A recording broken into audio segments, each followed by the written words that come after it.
I'm giving you a choice. Either put on these glasses or start eating that trash can. I already am eating from the trash can all the time. The name of this trash can is ideology. The material force of ideology makes me not see what I'm effectively eating. It's not only our reality which enslaves us. The tragedy of our predicament when we are within ideology is that when we think that we escape it into our dreams, at that point we are within ideology. They Live from 1988 is definitely one of the forgotten masterpieces of the Hollywood left. It tells the story of John Nada. Nada, of course, in Spanish means nothing, a pure subject, deprived of all substantial content, a homeless worker in LA who, drifting around, one day enters into an abandoned church and finds there a strange box full of sunglasses. And when he put one of them on, walking along the LA streets, he discovers something weird. That these glasses function like critique of ideology glasses.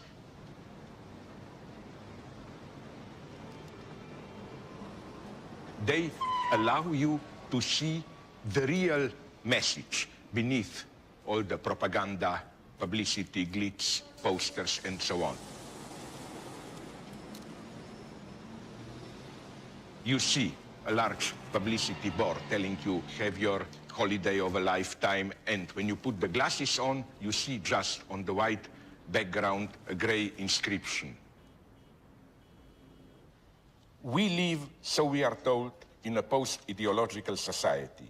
We are interpellated, that is to say, addressed by social authority, not as subjects who should do their duty, sacrifice themselves, but subjects of pleasures. Realize your true potential, be yourself, lead a satisfying life. When you put the glasses on, you see dictatorship in democracy. It's the invisible order which sustains your apparent freedom. The explanation for the existence of this strange ideology glasses is the standard story of the invasion of the body snatchers. Humanity is already under the control of aliens. Hey, buddy. You gonna pay for that or what?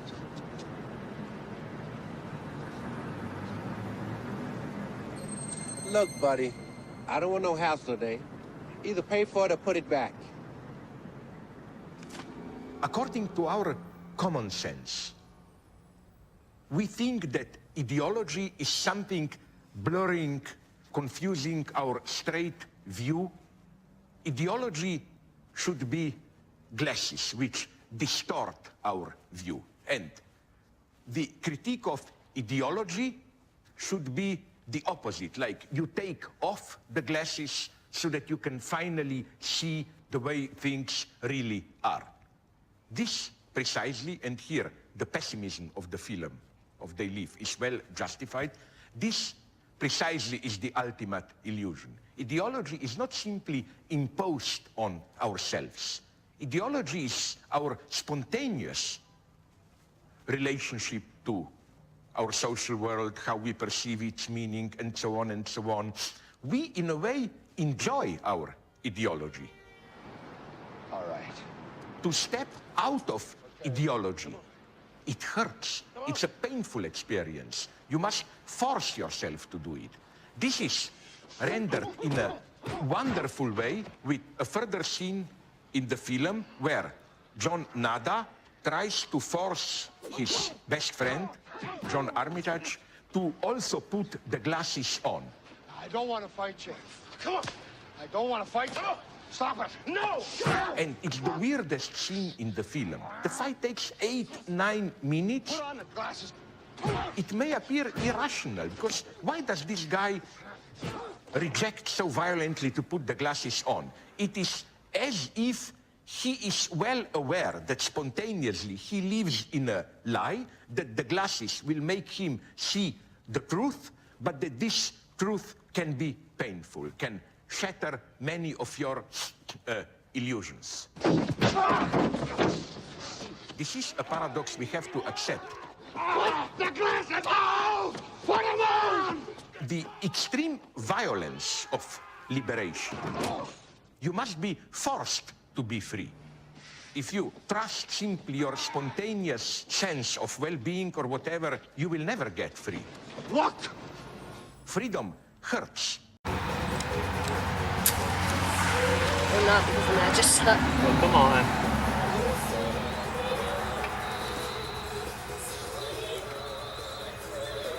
Just one match. All it takes.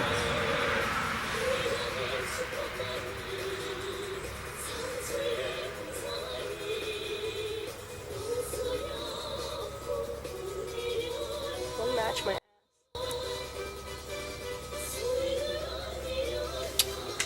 That is so fucking lame, dude. Okay, I'm gonna give it one match. I don't know if this is like a safe thing to do. Oh, I won't do it too much. Just a little bit. Did you just see the look on his face when he said that? Man. Yep. Don't do it, it's not safe. Like it just like absorbed it.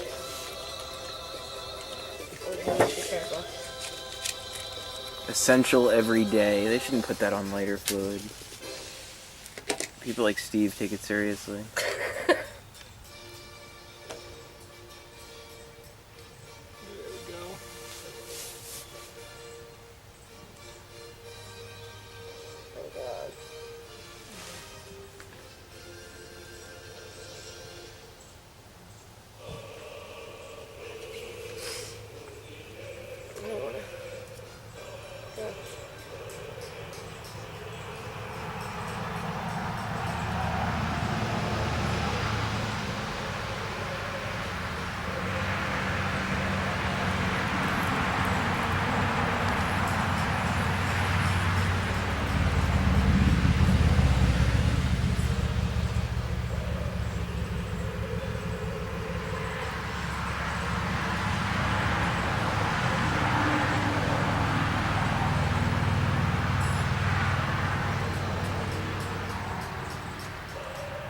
So did that come with charcoal or you had to fill it? It came with it. Wow. So you opened it up and there's charcoal in it. Yep. Just maybe we should have one more.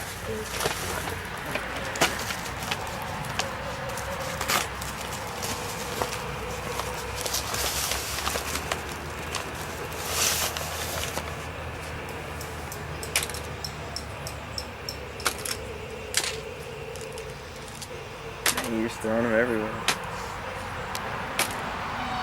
You're just tossing them in the tent, tossing them in the bushes. It goes with the glitter.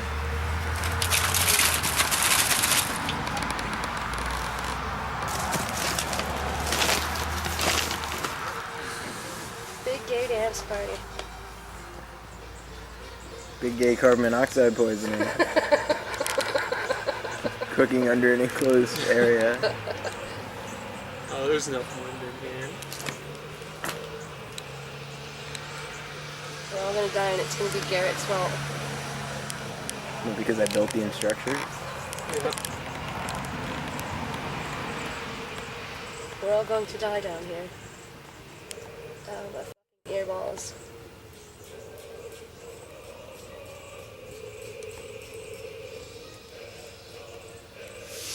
This is why propane is superior. Propane and propane accessories are not good. Yeah, I like the idea you can turn them on and start cooking. That's pretty cool. I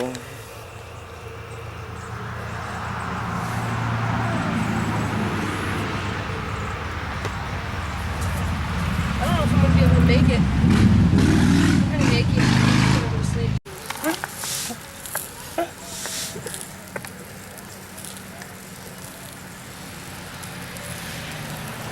Also, you can see it add some flavoring, some extra charcoal.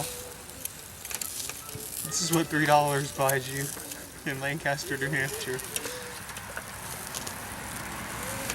You gotta take extra precautions to make sure that charcoal gets on there. I think they would have added some more clearance.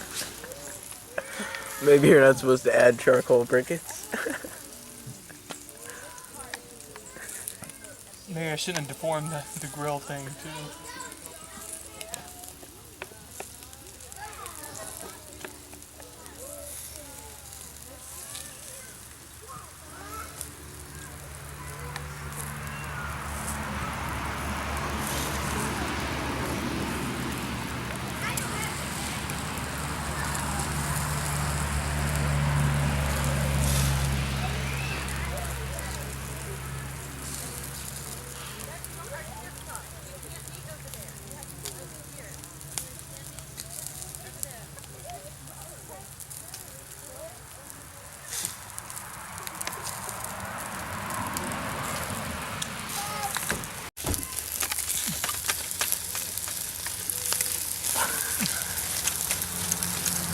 It's hard to tell if that's the pepper or the charcoal. Oh, you gotta be kidding me.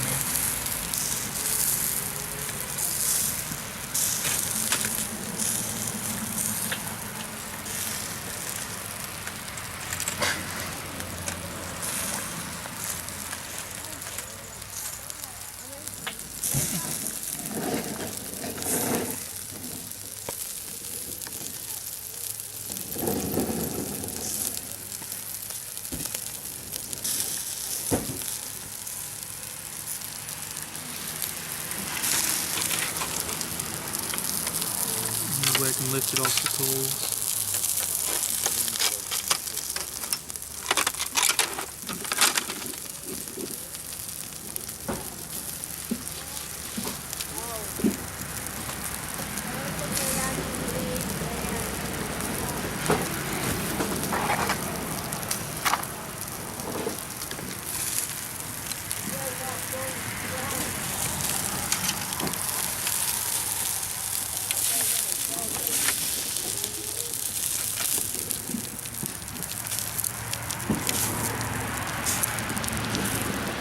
Cook the charcoal flavor in.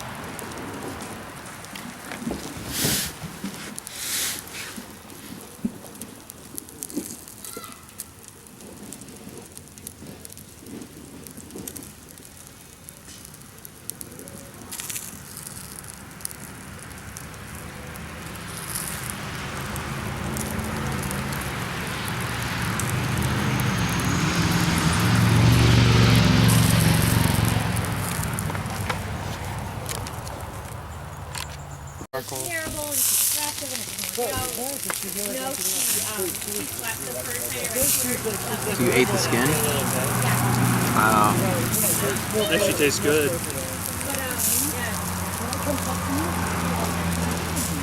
It's like a smoky charcoal flavor, you know. It's like, you know, I mean, that's got to be so rare for it. That could be a little hard. No, at the test, Yeah. they're just shy. So like You with sometimes her, just fucking aggressive. well with her she dumped it in close filter, so since I got her, every time my husband and I tried to put her in our car, Yeah. she freaked out. Okay, She so thinks we're she gonna thinks dump she her has. out herself. Yeah, I get it. We should call him and be like, I think I got the defective one. I don't have any instructions. But mine didn't come with one.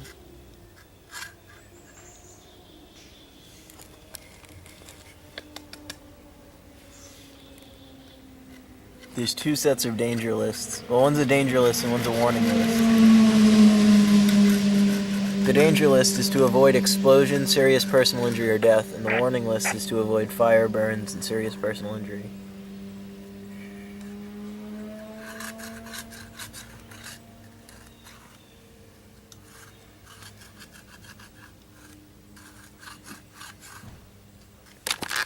You want order in Gotham. Batman must take off his mask and turn himself in. Oh, and every day he doesn't peep. I'm a man of my word. So, who is Joker? If we're gonna play games, Which is the lie he is opposing? I'm gonna need a cup of coffee. The good cop, bad cop routine? Not exactly. The truly disturbing thing about The Dark Knight is that it elevates lie into a general social principle, into the principle of organization of our social political life, as if our societies can remain stable, can function only if based on a lie, as if telling the truth, and this telling the truth is embodied in Joker, means destruction, disintegration of the social order. Never start with the head. The victim gets all fuzzy. You can't feel the neck. Towards the end, it is as if lie functions as a hot potato passing from one person's hand to another person's hand. First, there is Harvey Dent, So be it. Take the Batman into custody. the public prosecutor, who lies, I am the Batman. claiming that he is the real person behind Batman's mask, that he is Batman. Then we have Gordon, honest policeman, Batman's friend, who fakes, stages his own death. I'll see you later. 5 dead. 2 of them cops. You can't sweep that. At the end, Batman himself takes upon himself the crimes, murders committed by Harvey Dent, the public prosecutor turned criminal. God needs its true hero. In order to maintain the trust of the public into the legal system. The idea is if the ordinary public were to learn how corrupted was or is the very core of our legal system, then everything would have collapsed. So we need a lie to maintain order. A hero. Not the hero we deserved, but the hero we needed. Nothing less than a knight. Shining. There is nothing new in this. This is an old conservative wisdom, asserted long ago by philosophers from Plato, but especially, and then Immanuel Kant, Edmund Burke, and so on and so on. This idea that the truth is too strong, that a politician should be a cynicist who, although he knows what is true, tells to ordinary people what Plato called a noble fable, a lie. You think that these people just leave Art. mess every year? Much more valuable than $1. Yeah, I managed to Exactly. I was just like running. I was not like You've stay spent and pick up these. trash. I spent the or ones I anything. cut the face out of. For like 100. Oh, I see. Yeah. They make like. And I And they ended didn't up, care? well, there was a couple No, of vendors that somebody, had problems with left, it, and a like, friend I got cigarettes big from that bottles had a of problem piss with it, and and I then before. attached Andrew's face back into the 20 Instead of going that I to the spent with woods him. But or I whatever, still, they I just went left through and I it got as all of these from every token of their single, appreciation. from every single bill. So you cut that out of a bill, and so does that mean it's no longer payable for debts? It's perforated, but you can still, I mean, the bill that we were leaving behind is like, the face was missing and a little square was missing, but nothing else. So there's at least, I don't remember what the percentage is, but there's clearly at least, 80% of the bill left, even missing the face and those little words. So there's a lot going on in this painting, or I wouldn't call it a painting, I guess. It's a collage, definitely mixed media. It does have paint on it. Yeah. I call this piece the tragedy. The tragedy, the greatest human tragedy, is the meme of authority, and that's both religious and political. So there's, yeah, a lot going on. A lot going on in this. And then once I had everything put together as one piece, I kind of slid it and glued it on, and then attached stuff around it. And I can show you pictures of the process as well. Yeah, but once it was all put together, I realized that there was just way too much going on So I ended up pushing the background with a layer of blue behind the pillars, framing it out with the gold, little silver in the pillars, and then using kind of warmer colors and purple outlines to kind of pull that land forward that the pillars are coming up out of. And human beings for so long have put these gods and these governments and these authorities on, up on pillars, and the pillars are holding up nothing. About how long did this piece take you? I've probably got close to 100 hours in it. It was done over a period of a couple of months. The first time I hung out with a group of friends that I know in Kalamazoo, we kind of took over a corner of their living room, and I started putting it together.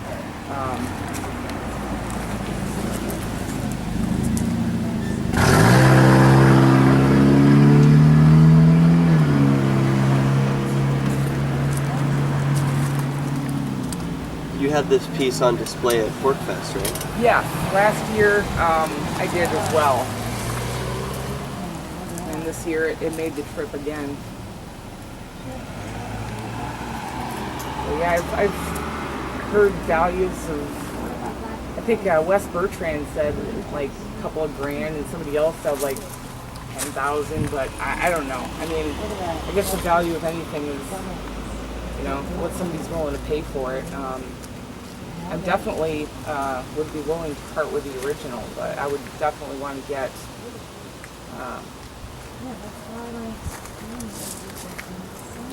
some of the time back that I put into it. What about some of this other collage art? The other stuff, I think we pretty much had like 50 on most of the pieces, and the 50 and 60 on the medium and smaller size stuff. I also did one, the flag code, which involves not just mutilating and disfiguring, but maintaining on the ground, trampling upon. I remember exactly how the code. And the penalty for that is the same, except for you spend a year in jail instead of 6 months. Yeah, the penalty is worse for the flag thing than it is for the currency thing. Can you explain that? What do you mean? The penalty's worse for what flag? For tearing apart a flag, the code is, instead of having like a shall be fined under this title or imprisoned not more than 6 months or both. That's what it is for the currency code. But for the flag code, it's not more than 1 year or both, the fine and the year.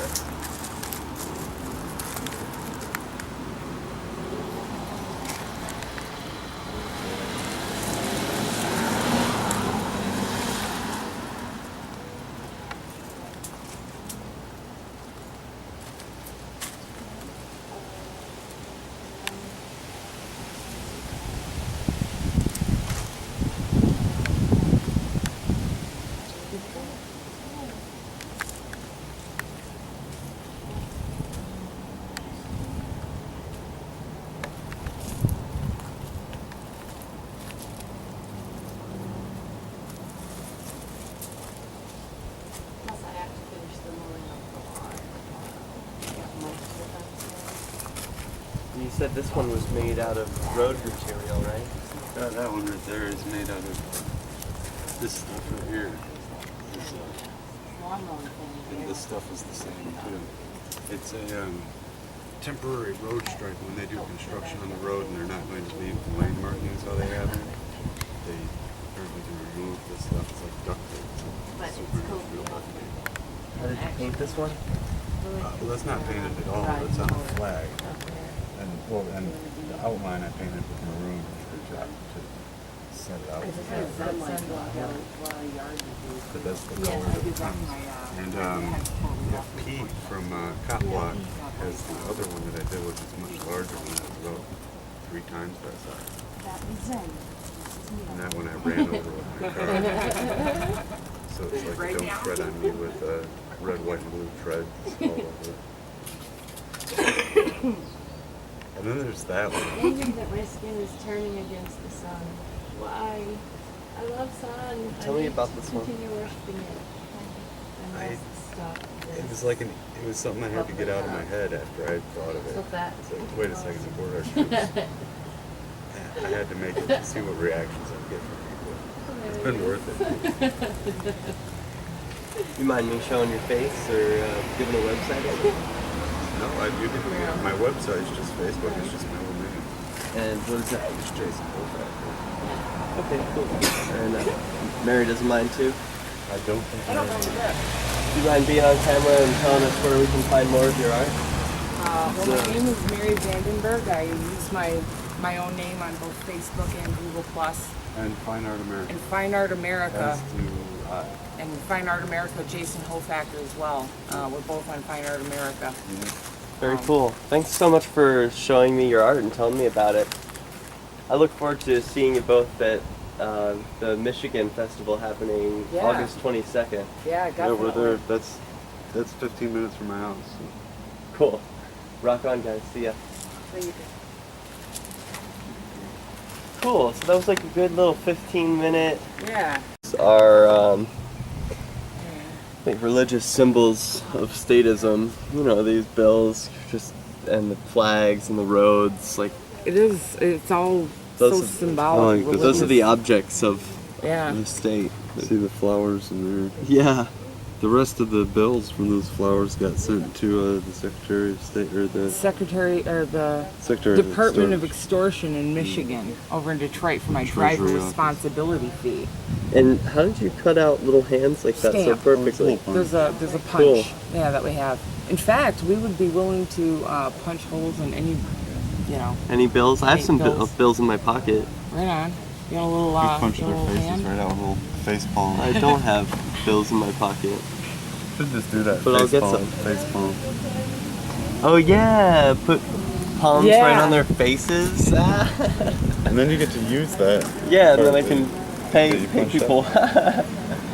We're also thinking taking a section of a bill and taking this section, this section, this section, this section, and then using those shapes cut out of those to build a whole bill from a bunch of different bills. Yeah, from a whole lot of different. That would be really cool. Spent, and then you've got that bill there. Currently, that would really mess up Where's George? Yeah, it could. Yeah, because they'll pull those out of circulation as soon as they hit any bank. But a bank will take them. I mean, what is it, 70?